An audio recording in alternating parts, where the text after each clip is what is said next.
All right, so I bought myself a little bit of a birthday present from StockX the other week. Finally, I figured I'd go ahead and open these up. My birthday is long past, but I wanted to show you guys what I ended up picking up here because I was kind of interested to see how they would look. So, yeah, I kind of don't want to wait any longer. I paid $800 for these, which is a lot of money. Not something I would normally do on one pair of shoes. I'm more of the type of dude that would spend $800 at like a Nike employee store instead, or Adidas employee store instead of just on one shoe. But it is what it is. I wanted to see what these look like in hand. And here we go. So this is the box. A little bit dinged up there. Not loving the sign of that. Yeah. So that sucks. But here we go. Got the StockX sticker here. It looks like Josh Luber is still signing these things off, even though he's not the CEO anymore. But I'm sure they'll change that soon. So here we go.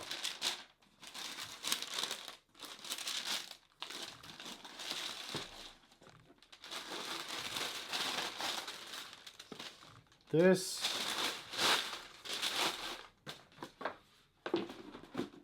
is the shoes right here. I'm going to take a look real quick and see what we got.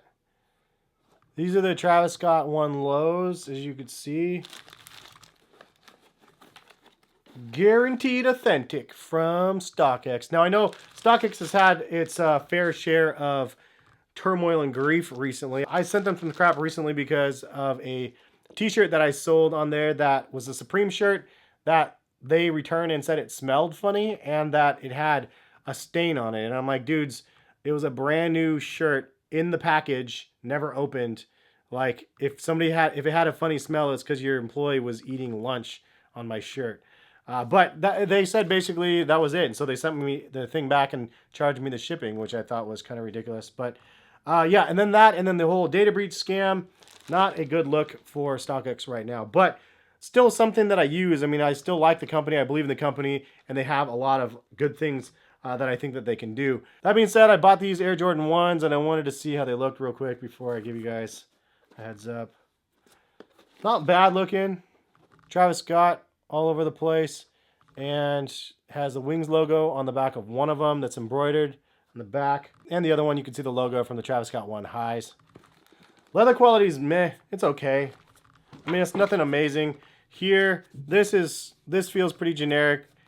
This feels okay, and this is actually the nicest leather on the shoe, just the Nike swoosh. It feels nice at least. Waxed laces on here in black, as you can see, but then you do have some alternatives. You have red waxed laces, you have pink, and then you also have black laces here as well. Inside the bottoms, you have the Travis Scott here, and then you have a Jumpman on the bottom of the other. The tongue has a Nike Air branding in red.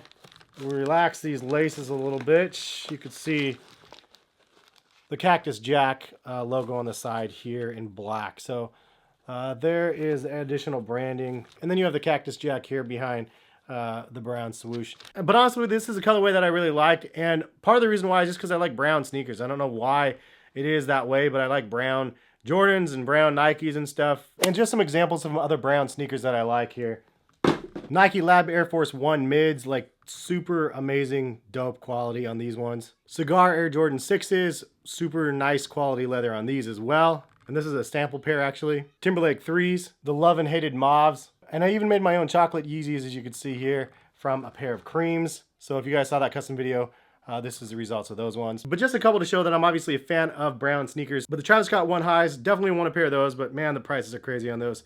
I just don't feel comfortable with that price range. So I figured the next best thing is getting the low top versions. And I don't have a pair of Air Jordan 1 low tops. Most people probably haven't had a pair of Air Jordan 1 low tops until this year anyway.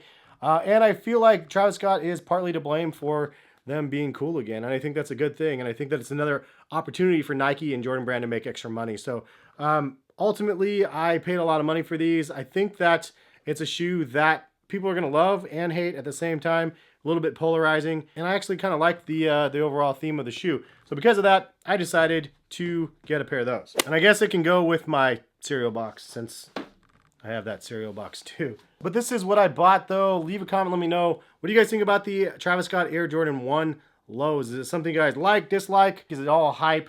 At the end of the day, a lot of stuff is hype, and I like buying some random things like this. But for the most part, I usually shy away from all the crazy hype. I don't really follow that resale market thing ever. So this was like a rare present for myself. And it was a birthday present, so I figured, you know what, I might as well do something like that and buy them. Anyways, hopefully you guys enjoyed the video. Leave a comment in the comment section. If you had a birthday present that you could get for 800 bucks, what would you have bought instead? Sneaker wise or not sneaker wise? Leave a comment, let me know. But that is the video, short and sweet. Have a good rest of the day, and we will catch you guys for some more sneaker videos very soon. Peace, guys.